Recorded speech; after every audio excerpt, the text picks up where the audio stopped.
Hello साथियों, Buddhist international network इस संगठन के द्वारा आज विदर्भ स्तरीय धम्म परिषद का आयोजन किया गया है और इस परिषद के द्वारा चर्चा करने के लिए जो विषय चर्चा करने के लिए रखे गए हैं वो विषय है भारतीय पुरातत्व विभाग के द्वारा आश्रय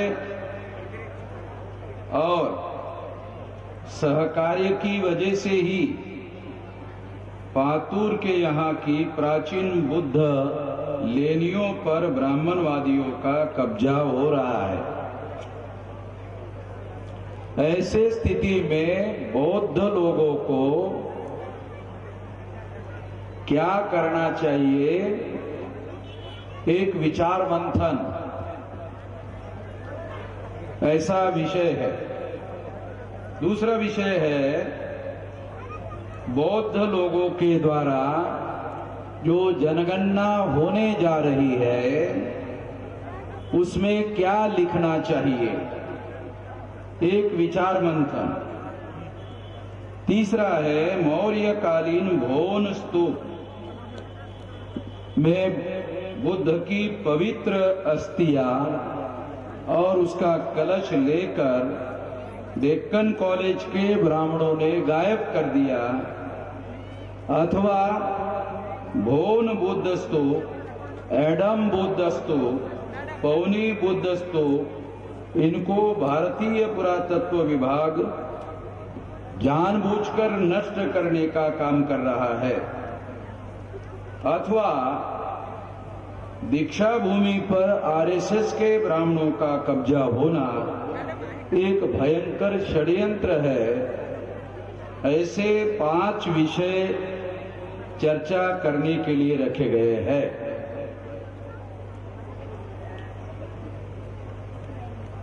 चौदह अक्टूबर 1956 को बाबा साहब अंबेडकर के द्वारा धर्म परिवर्तन का कार्य किया गया। ये कार्यक्रम नागपुर में हुआ, आप लोगों को पता है।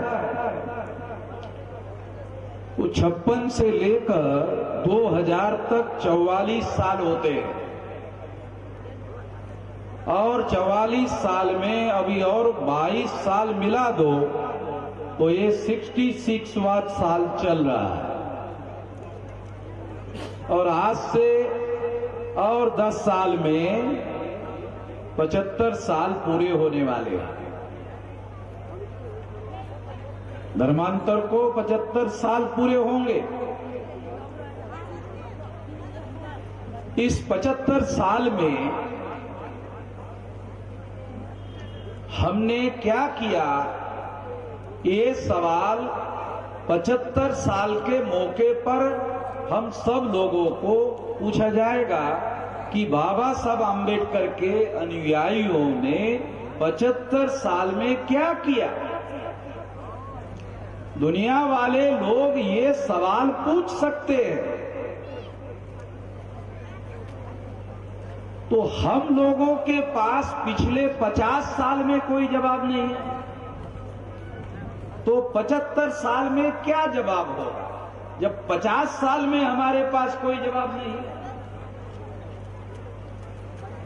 तो 75 साल में भी हमारे लोगों के पास कोई जवाब नहीं होगा। तो मैं बहुत सालों से देख रहा हूं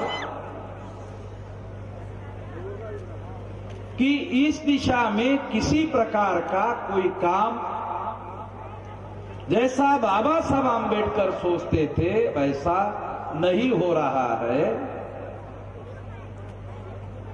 इससे भी बड़ी और महत्वपूर्ण बात यह है कि बाबा साहब आम्बेडकर ने धर्मांतर क्यों किया, इस बात को भी गंभीरता से हमारे लोगों ने समझने की कोशिश नहीं की। इसे हमारे लोगों ने केवल कर्मकांड समझ लिया। जैसे बहुत सारे कर्मकांड होते हैं, वैसा ही एक कर्मकांड समझ लिया और इसके पीछे जो मूल लक्ष्य था, मूल उद्देश्य था, उस मूल उद्देश्य के तरफ ध्यान नहीं दिया गया और इस वजह से कोई काम नहीं हुआ, क्योंकि बात को समझा ही नहीं गया। मैं उम्र की 18 साल 3 या 4 महीने का मैं रहा होगा, तब मैं नौकरी पे लगा औरंगाबाद में ही बाबा साहब अंबेडकर के द्वारा जो कॉलेज, मिलिंद कॉलेज खोला गया था, उसमें मैंने पढ़ाई की और वही नौकरी पे लगा। तो वहां पर मेरे सुपरवाइजर ने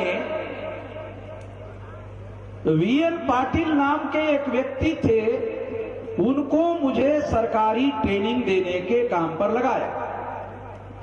वो व्यक्ति मुझे सरकारी ट्रेनिंग शाम के 6 बजे तक देता था और 6 बजे के बाद बामसेप का काम करने के लिए उधर लेके जाता था। तो मेरा 2-2 ट्रेनिंग होता था, एक सरकार का ट्रेनिंग, एक बामसेप का ट्रेनिंग। तो मैंने बामसेप का ट्रेनिंग लेकर मुझे जो सैलरी मिलती थी, मैं पूरी की पूरी सैलरी इसी काम पर खर्चा करता था। और 86 में मैंने अपने नौकरी का इस्तीफा देकर पूर्णकालीन प्रचारक बन गया और पूर्णकालीन प्रचारक बन गया तो 18 साल 3-4 महीने से लेकर अभी मेरी उम्र 65 साल चल रही है। तो आप गिनती कर सकते हो, इतने साल से मैं इस आंदोलन में प्रचारक के साथ साथ अभी 2000 में मुझे बामसेप संगठन का राष्ट्रीय अध्यक्ष बनाया गया। तो 22 साल से राष्ट्रीय अध्यक्ष हूं और इसके द्वारा 31 राज्यों में 567 जिलों में और 4000 तहसीलों में 22,000 ब्लॉक में और 1.5 लाख गांवों में संगठन का जाल फैलाया। महाराष्ट्र में उसमें से केवल 36 जिले हैं, सिर्फ 36,000, जास्त नहीं। 567 जिलों में महाराष्ट्र के केवल 36 है, बाकी सारे देश भर में ये संगठन का जाल इतना बड़ा फैलाया, इतना बड़ा संगठन की ताकत पैदा की। और इस संगठित शक्ति के बल पर हम लोग ये परिवर्तन करने का काम कर रहे हैं जो बाबा साहब आंबेडकर करना चाहते थे। कौन सा परिवर्तन बाबा साहब आंबेडकर करना चाहते थे? तो बुद्ध ने सारनाथ में पहला प्रवचन दिया, चरत भिक्खवे चारिकम बहुजन हिताय बहुजन सुखाय तानुहिताय लोकानुकंपाय आदि कल्याण मध्य कल्याण अंत कल्याण। चरत भिक्खवे चारिकम। बनते जी, आपका विषय है, मेरा नहीं। बहुजन, सबसे पहले बुद्ध ने बहुजन शब्द का भारतीय संदर्भ में उपयोग किया उनके समय। आज के समय में बहुजन कौन है? SC, ST, OBC, माइनॉरिटी, ये बहुजन। मैं आपको थोड़ा बैकग्राउंड के साथ समझाना चाहता हूं। और इसको परिवर्तित करने के लिए राष्ट्रव्यापी आंदोलन संगठन शक्ति का निर्माण किया। मेरे शरीर पर, ये जो भिक्षुओं के शरीर पर ड्रेस है, वो ड्रेस नहीं है? नहीं। तो जिनके शरीर पर वो ड्रेस है, वो लोग मुझे दान कर रहे हैं कि परिवर्तन करने के लिए आप काम करो। बनते जी, मैं थोड़ा आप लोगों को परिस्थितियां कैसे बदल रही है, थोड़ा आप लोगों को समझ में आ जाए इसलिए बता रहा हूं। लोगों को, बनते लोगों को दान करना चाहिए, बनते मुझे दान कर रहे हैं। समझ रहे, मैं खास बात समझा रहा आप लोगों को। तो उसकी कोई वजह जरूर होगी जो बनते लोग मेरे अंदर देखते होंगे। बगैर देखे तो नहीं करते होंगे, बगैर सोचे तो नहीं करते होंगे, बगैर विचार के तो नहीं करते होंगे। इतना तो मैं मान सकता हूं। आज इतनी बड़ी संगठित शक्ति हमने सारे देश भर में बनाई, इतना विशाल कार्यक्रम आज बुद्धिस्ट इंटरनेशनल नेटवर्क के द्वारा किया जा रहा है, और लोग इतनी विशाल संख्या में यहां उपस्थित है, और हमारे बहुत सारे बड़े बड़े नेता हैं। अब कोई किसी को सुनने को जाने के लिए तैयार नहीं है, क्योंकि उनके पास किसी काम को आगे बढ़ाने की कोई विजन, कोई दृष्टि नहीं है। इस वजह से लोगों का उनके ऊपर यकीन नहीं है, विश्वास नहीं है। इस वजह से लोग ऐसा कर रहे हैं, और यहां इतनी विशाल संख्या में अगर लोग हैं तो लोगों का यकीन है कि हम कुछ कर सकते हैं। निश्चित रूप से मैं आप लोगों को यह कहता हूं कि हम आने वाले 10 साल में बहुत कुछ करने लायक बन गए हैं। इतनी बड़ी संगठित शक्ति हमने निर्माण की, सारे देश भर में की। कल मैंने मंत्री जी के दीक्षा भूमि के कार्यक्रम में आश्वासन दिया कि आपको 3 साल में 6000 सेंटर पर, 31 राज्यों में 6000 सेंटर पर आपका काम करने के लिए, मैन पावर देने के लिए तैयार हूं। आप इसके लिए पहल करें, क्योंकि मैं किसी धर्म का प्रचारक नहीं हूं।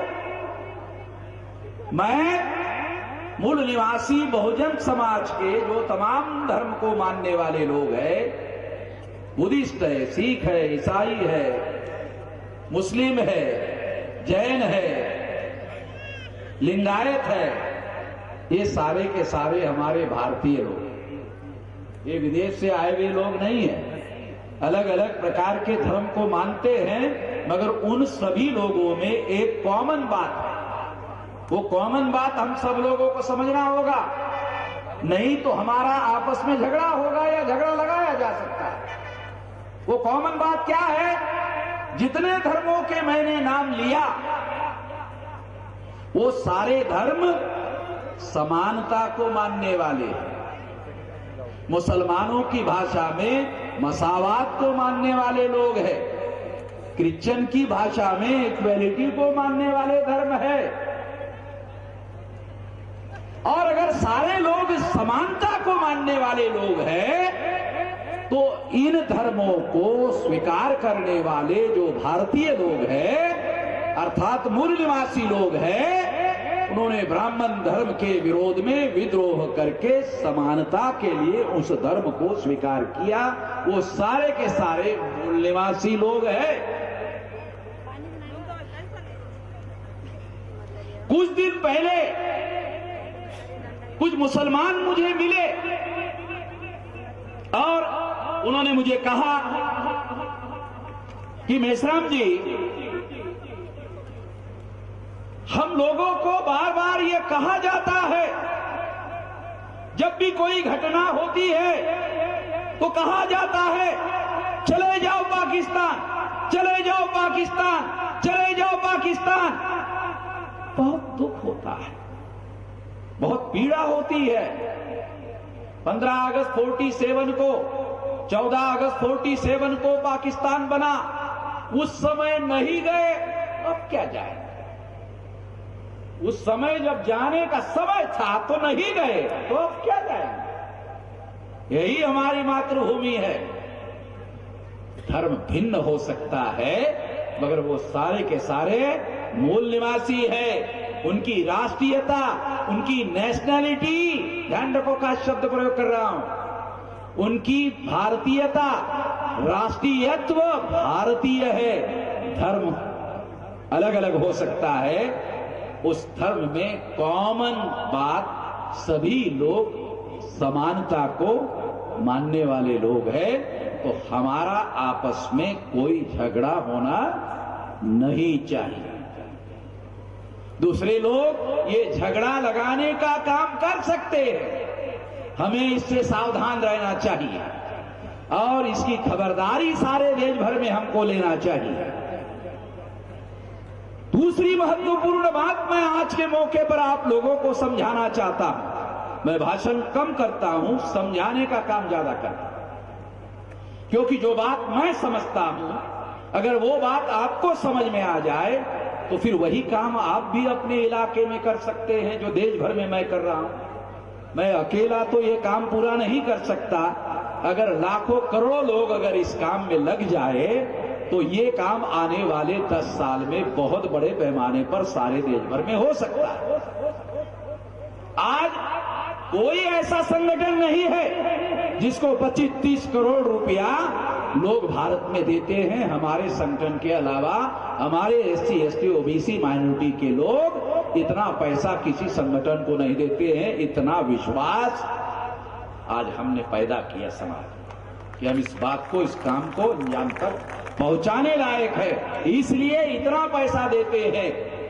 लोग चवन्नी देते हैं तो 16 आने का हिसाब मांगते हैं। अपने समाज में चवन्नी देते हैं, 16 आने का हिसाब मांगते हैं। हमें 25-30 करोड़ रुपए देते हैं, हमें कोई हिसाब नहीं मांगता है, क्योंकि लोगों को मालूम है वामन मेश्राम को 1 रुपया दिया जाएगा तो वो सारा का सारा आंदोलन के लिए खर्चा हो जाएगा। इतना यकीन है, इतना विश्वास है। क्योंकि ये जो कपड़े देख रहे हो ये सब लोगों के दिए हुए हैं। अंडरवियर भी लोगों का ही दिया हुआ है, लोगों का दिया हुआ ही पहनता हूं, लोगों का दिया हुआ ही खाता हूं, लोगों के दिए हुए ही घर में रहता हूं। और कोई आदमी 10 बाय 10 का झोपड़ा वामन मेश्राम के नाम पर फलाने नगर पालिका में रजिस्टर है नहीं बता सकता। तो इस यकीन की वजह से, इस यकीन और विश्वास की वजह से लोग ये सोचते हैं कि हां हम कुछ करने लायक है। सारे देश भर में वामसेव का इतना बड़ा विशाल नेटवर्क है। इस विशाल नेटवर्क के आधार पर हमने बुद्धिस्ट इंटरनेशनल नेटवर्क के लोगों को कहा कि आप बुद्धिस्ट लोगों का काम आगे बढ़ाओ। मुसलमानों को कहा कि आप मुसलमानों का काम आगे बढ़ाना चाहते हो, हर प्रकार की मदद करना चाहते हैं। सिखों को कहा आपका भी धर्म जो है वो समानता को मानने वाला है, आप भी इसको बढ़ाना चाहते हो, आपको भी हर प्रकार की मदद करेंगे। लिंगायत को करेंगे, क्रिश्चियनिटी को करेंगे, 6 प्रकार की जो धर्म है उनको करेंगे और बुद्धिस्ट लोगों को भी करेंगे। इतना विशाल नेटवर्क, इतना विशाल संगठन का जाल सारे देश भर में बना हुआ है। और सही तरीके से कैसे आगे बढ़ा जाए, सही तरीके से इस काम को कैसे आगे बढ़ाया जाए, इसका हर प्रकार का ट्रेनिंग हम लोग दे सकते हैं। इतनी जानकारी, इतना ज्ञान, इतना अनुभव हमारे पास है। पिछले 46 साल से संगठन बनाने का, संगठन का संचालन करने का, संगठन से रिजल्ट निकालने का और संगठन का बड़े भारतीय लेवल पर परिवर्तन करने के लिए उपयोग और प्रयोग करने का अनुभव हमारे पास है। अब कोई संगठन भारत में आज के तारीख में उपलब्ध नहीं है जिनके पास इतनी जानकारी, ज्ञान, अनुभव, विचारधारा, नेतृत्व करने वाला, तहसील से लेकर राष्ट्रीय स्तर पर नेतृत्व करने वाला वर्ग है। हमारे पास ट्रेंड, प्रशिक्षित है, दक्ष है, जो काम करना है उसके लिए उनको प्रशिक्षण दिया गया है, जैसा बुद्ध के द्वारा भिक्षुओं को प्रशिक्षण दिया जाता था। ऐसा प्रशिक्षण दे के लोगों को तैयार किया हुआ है। बहुत दुख की बात है कि अब भिक्षुओं को प्रशिक्षण नहीं दिया जाता। उनको मौका मिलता है वो कपड़ा धारण करने, और कपड़ा धारण करते ही भिक्षु हो जाते हैं बस, और कोई क्वालिफिकेशन जरूरी नहीं है। इससे हम अपना कोई लक्ष्य, कोई उद्देश्य पूरा नहीं कर सकते। इससे कोई हमारा ऑब्जेक्टिव पूरा होने वाला नहीं है। हमें पता ही नहीं है हमें क्या करना है, क्यों करना है, कैसे करना है, करने का तरीका क्या होगा, कुछ पता नहीं। इसलिए लोगों को समझ में नहीं आता करे क्या, तो हर आदमी उसको जो लगता है करते रहता है कि अब कोई बताने वाला ही नहीं है।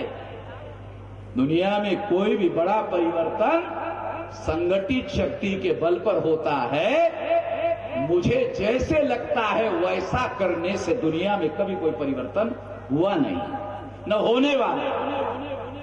मैं अपने 46 साल के तजर्बे से कह रहा हूं, इतना मेरे पास तजर्बा है, इस अनुभव के आधार पर कह रहा हूं। संगठन बनाना कोई गिल्ली डंडू खेलने जैसा छोटा काम नहीं है, और हमने पढ़े लिखे लोगों को ऑल इंडिया में इकट्ठा किया और हर सवाल का जवाब देकर किया। आप अंदाजा लगा सकते हैं, सवाल का जवाब देकर हमने संगठन बनाया। इतनी बड़ी ताकत, इतनी बड़ी शक्ति निर्माण की, उसके आधार पर हमने विलास खड़ात को बुद्धिस्ट इंटरनेशनल नेटवर्क खड़ा करने के लिए कहा, खड़ा करो, हम आपको साथ देते हैं। सारे देश भर में साथ देते हैं। तो इससे क्या होगा, सारे देश भर में बुद्धिस्ट इंटरनेशनल नेटवर्क का आने वाले समय में 6000 शाखाएं तैयार हो जाएगी 2-3 साल में।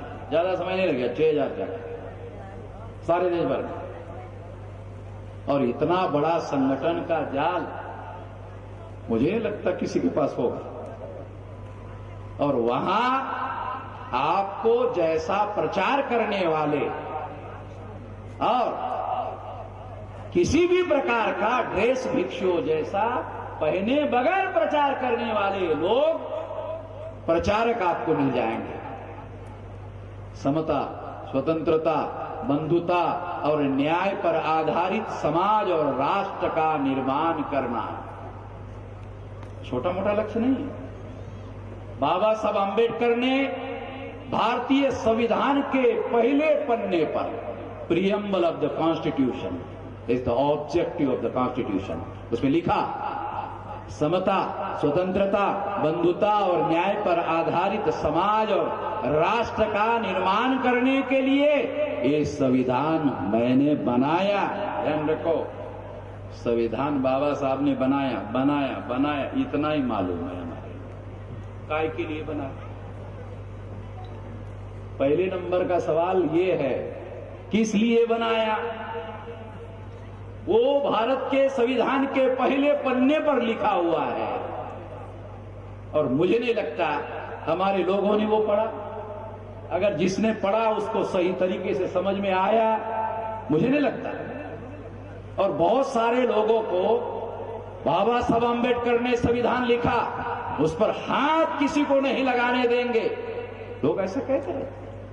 बहुत सारे लोग, उनको पूछो,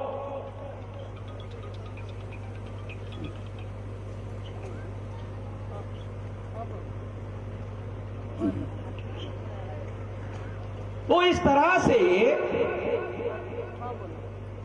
बुद्धिस्ट इंटरनेशनल नेटवर्क के द्वारा सारे देश भर में ये जो नेटवर्किंग करने का काम चल रहा है, तो सही दिशा में ये काम चलना चाहिए। इसके लिए हम बुद्धिस्ट लोगों को हर प्रकार की मदद करेंगे। मुसलमानों को, सिखों को, ईसाइयों को, जैनों को और लिंगायतों को, जो समता का धर्म मानने वाले लोग, उनको मदद करेंगे। सारे देश भर में मदद करेंगे और उनको कहेंगे कि धर्म संस्थापकों ने जिस मकसद के लिए इस काम को चलाया उसको ध्यान में रखते हुए काम करना होगा। इसके लिए हम आपको मदद करेंगे सारे देश भर में। तब जाकर के ये काम जो है आप लोग जो करना चाहते हो वो सारे देश भर में फैलेगा। बाबा साहब आंबेडकर ने भारत के संविधान में पहले पन्ने पर जो लिखा वो समता, स्वतंत्रता, बंधुता और न्याय पर आधारित समाज और राष्ट्र का निर्माण करना है। इसके लिए संविधान लिखा। ये महत्वपूर्ण बात समझना। हमारे लोगों को जब मैं पूछता हूं संविधान पढ़ा, गर्व करते हो संविधान पर, बहुत अच्छी बात है, संविधान पढ़ा, तो लोग मेरी तरफ देखते रहे, क्या पूछ रहा आदमी भाई ये है? तो मुझे समझ में आता है कि मैंने कठिन सवाल पूछ लिया। तो मैंने कहा ठीक है, मैं थोड़ा आसान कर देता हूं। संविधान देखा, फिर लोग बोलते हैं क्या पूछ रहा है भाई ये? पढ़ा भी नहीं, देखा भी नहीं। फिर मैंने कहा और थोड़ा आसान कर देता। दूर से देखा ऐसा 1 किलोमीटर से? दूर से भी नहीं देखा।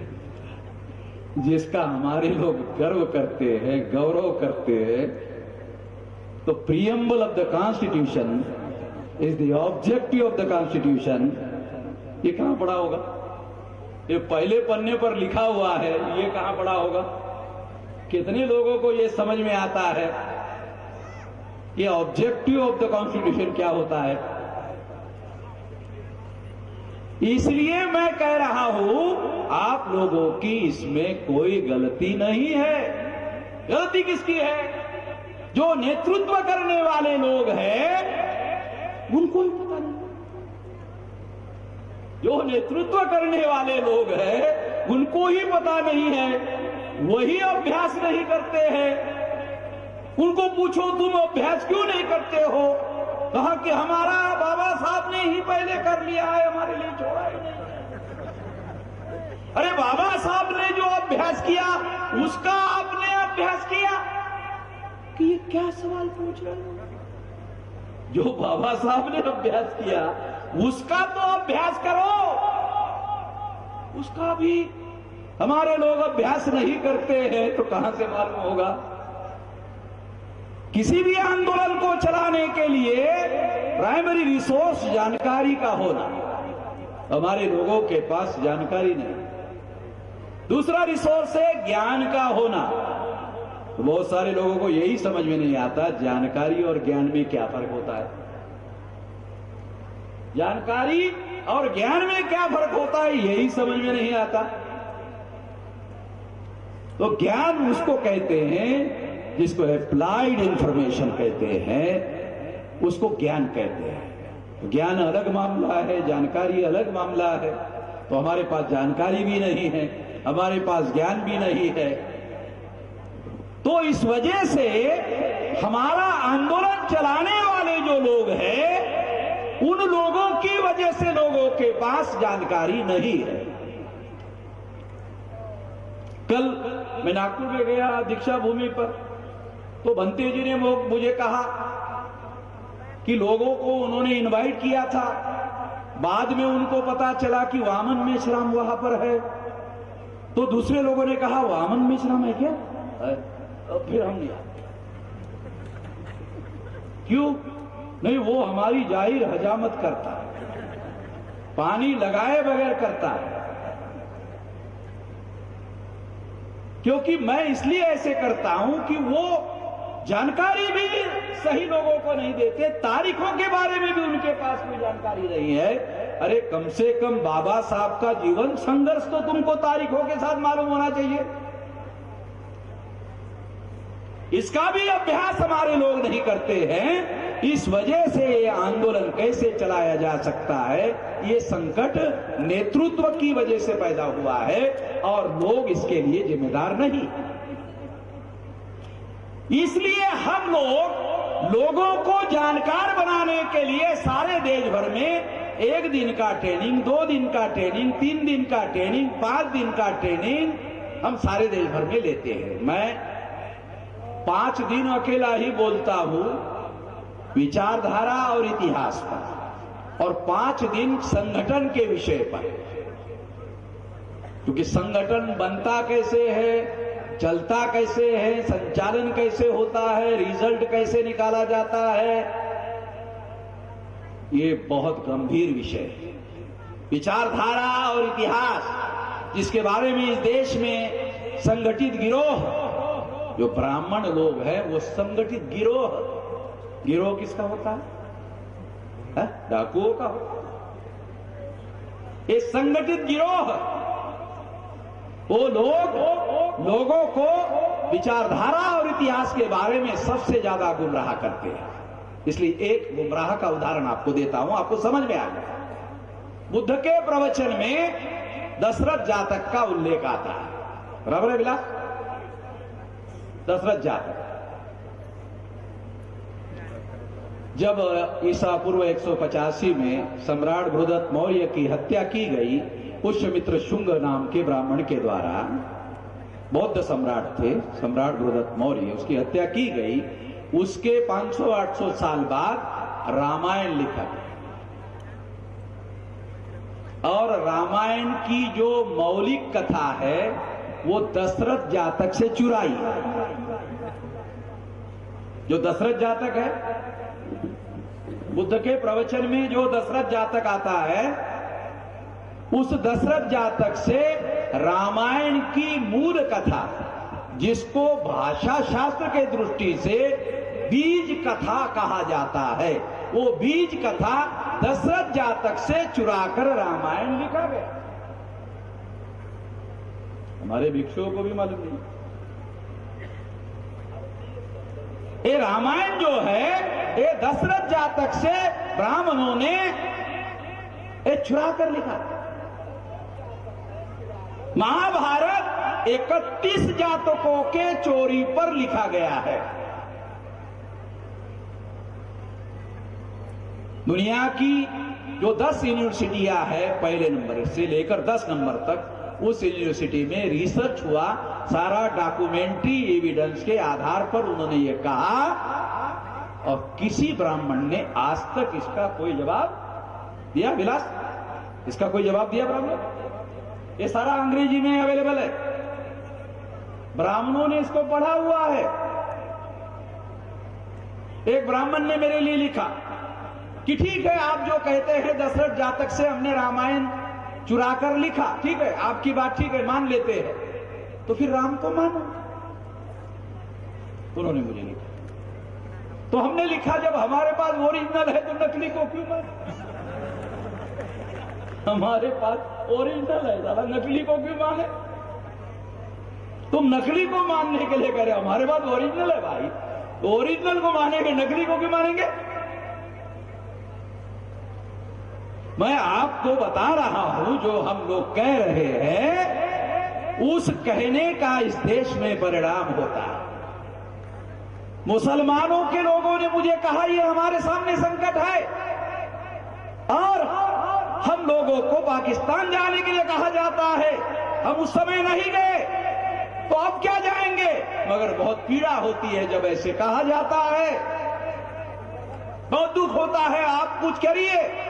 तो मैंने कहा ये बहुत क्रिटिकल मामला है, मैं अभी नहीं बता सकता क्या करूंगा, मगर 2-3 साल के बाद मैंने एक कार्यक्रम में घोषित किया कि भारत के समस्त मुसलमान मूल निवासी है। जो विदेशी थे वो पाकिस्तान चले गए, जो मूल निवासी थे वो भारत में ही है, तो सारे मुसलमान मूल निवासी है। मुसलमान अपने को मूल निवासी घोषित कर दे। ऐसा जब मैंने कहा, कुछ दिन के बाद भागवत ने बयान दिया। भागवत ने बयान दिया, क्या कहा? मुसलमानों के पुरखे हमारे पुरखे एक ही थे। मुसलमानों के पुरखे, हमारे पुरखे एक ही थे।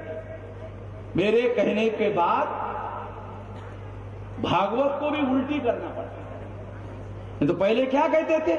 विदेशी हो, विदेशी हो, विदेशी हो, पाकिस्तान चले जाओ। फिर बदल दिया, नहीं तुम्हारे पुरखे हमारे पुरखे एक ही थे, साले उल्टी कर दिया। जो कहते थे उसको बदलना पड़ा।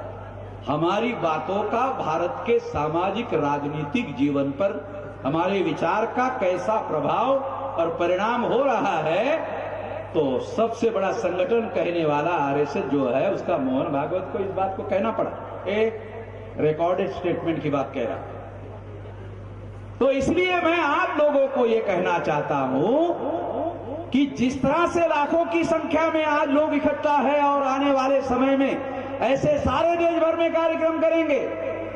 बुद्धिस्ट इंटरनेशनल नेटवर्क के लोगों को वामसेप की तरफ से जो हेल्प चाहिए, जो मदद चाहिए, हर प्रकार की मदद हम करेंगे। बौद्ध भिक्षुओं को जो ट्रेनिंग चाहिए उसके लिए भी मदद करेंगे। हम लोग ऑर्गेनाइजेशन के मास्टर हैं, हम ट्रेनिंग के मास्टर हैं। तो हमारे पास वो सारी मेथड और मेथोडोलॉजी है।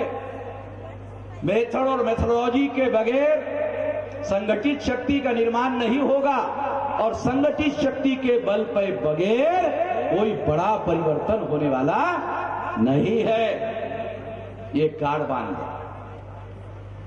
हमारे पास ही संगठित शक्ति है, सारे देश भर में है, 31 राज्यों में है। इतनी संगठित शक्ति भारत में आज के तारीख में किसी के पास नहीं है, जिसके लिए हमने 46 साल का समय लगाया। इसलिए साथियों, अभी सुप्रीम कोर्ट के आदेश के अनुसार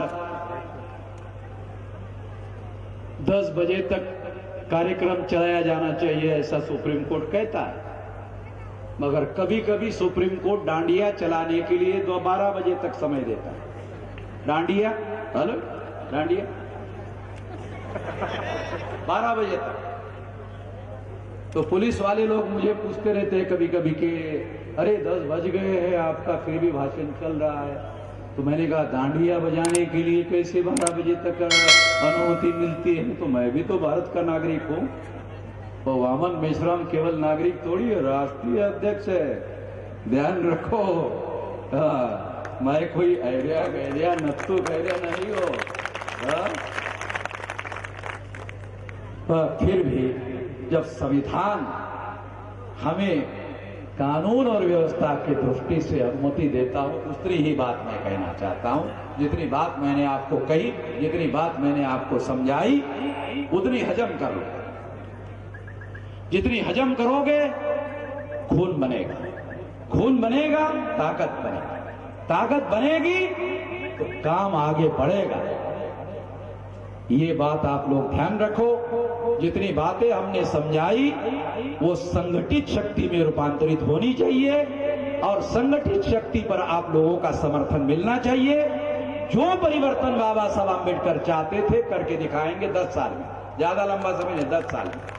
और जो बूढ़ा आदमी है वो भी 10 साल में ये सुनने के बाद मरेगा नहीं, बोलेगा 10 ही साल की बात है, तो फिर तो देख के ही मरेगा। तो मरने नहीं देंगे बूढ़े को, वो भी इस काम में लगना चाहिए।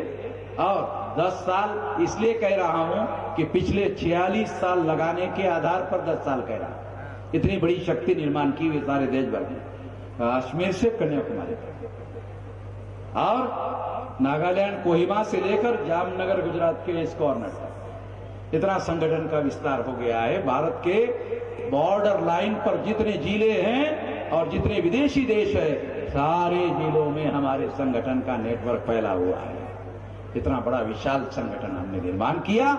आप लोग साथ सहयोग करोगे, इस आशा और विश्वास के साथ हम लोग इसको आने वाले समय में करेंगे। एक बात और कि बुद्धिस्ट इंटरनेशनल नेटवर्क के द्वारा मुझे ये बताया गया कि ऑल इंडिया बौद्ध विहार नेटवर्क भी बुद्धिस्ट इंटरनेशनल नेटवर्क के द्वारा शुरू किया जाएगा और जितने बुद्ध विहार भारत में है उसको संगठन के नेटवर्क में लाया जाएगा और ये उपशाखा बुद्धिस्ट इंटरनेशनल नेटवर्क की होगी तो उसमें जितने भिक्षुओं को जिस तरह का ट्रेनिंग चाहिए वो बहुत बड़ी ताकत है, बहुत बड़ी शक्ति है, उसमें आपको हम मदद करेंगे। धन्यवाद।